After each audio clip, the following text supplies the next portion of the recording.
Maya Angelou famously once said, "If you don't like something, change it, and if you can't change it, change your attitude." Born in 1928, Angelou is a poet, author and professor who has worked as a civil rights activist and has also held a myriad of other professions, including film producer, actress, dancer and even prostitute.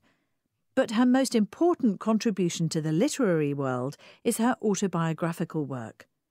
This has, often simultaneously, challenged, critiqued and expanded the genre of the autobiography, and featured a diverse range of themes, including racism, identity, family and travel. The word autobiography, deriving from Greek, basically means self, life, right, and the autobiography is a style of writing that must have existed almost as long as the written word. However, it wasn't until the late 18th century that the autobiography became recognised as a genre in its own right, alongside other genres like the romance novel and children's literature. The autobiography genre is usually defined as something like retrospective, factual accounts told by a real person from their own personal perspective, and autobiographies, of which there are numerous famous examples by people like Anne Frank, Malcolm X, Benjamin Franklin, Barack Obama and Steve Martin, usually involve reflections on the developments of the writer's personality, as well as narration of key events in the writer's life. However, Jocelyn Glazier, a professor in the University of North Carolina's Department of Education, has said that readers tend to react to Maya Angelou's work with surprise, particularly when they enter the text with certain expectations about the genre of autobiography. Angelou uses techniques such as dialogue and styles of plot and theme development that are common within fiction but are rarer within the autobiography genre. Angelou's work has been included on reading lists in many American universities and also as high school texts.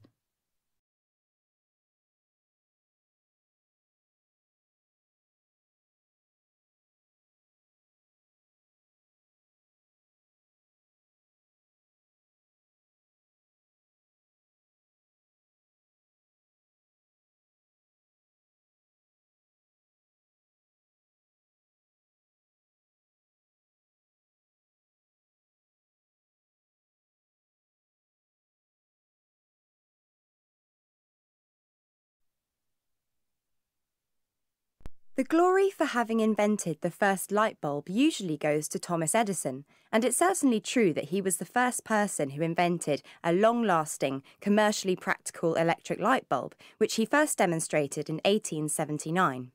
However, the first incandescent light bulb had already been created by British inventor and chemist Humphrey Davy, who, to do so, passed an electric current through platinum in 1802.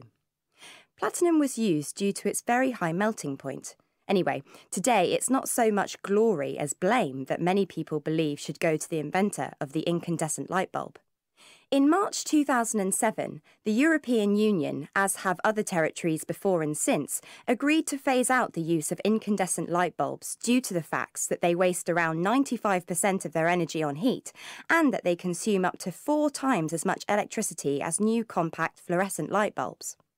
Often referred to as CFLs, this new breed of light bulb is gradually becoming the norm and is allowing countries to significantly reduce their CO2 emissions. Replacing all the incandescent light bulbs in Europe with CFLs reduces CO2 output by 50 million tonnes and is equivalent to the benefit of planting 10 million acres of forest. However, CFLs do, nonetheless, have critics. As you may have experienced yourselves, the light produced by CFLs can often be noticeably dimmer than that produced by traditional, old-fashioned light bulbs. You may think CFLs are just too dim, like some others have argued.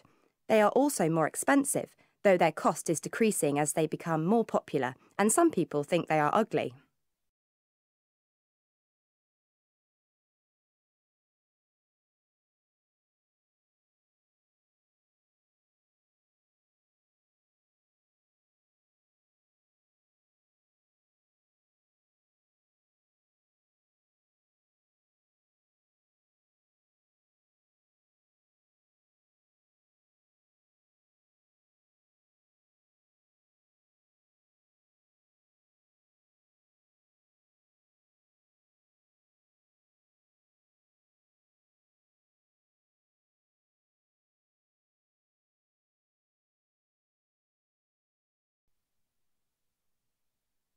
What do we need retailers and wholesalers for?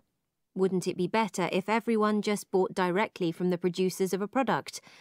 There are certainly benefits to be gained by doing just that. I'm not going to advocate that consumers stop buying directly from producers, as commonly happens at farmers' markets, for example. But while there are clearly some benefits to bypassing intermediaries, potentially avoiding price markups, for example, today I would like to run through the benefits of having intermediaries, such as retailers and wholesalers.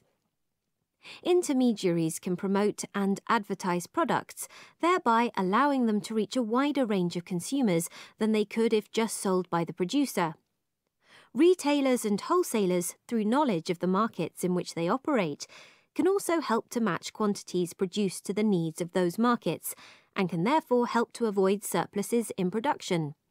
Intermediaries can negotiate prices and terms on behalf of consumers, which prevents the possible exploitation of consumers by producers. And they can also store, finance and transport inventories of stock, which thereby takes the risk of theft, damage and obsolescence away from the producer.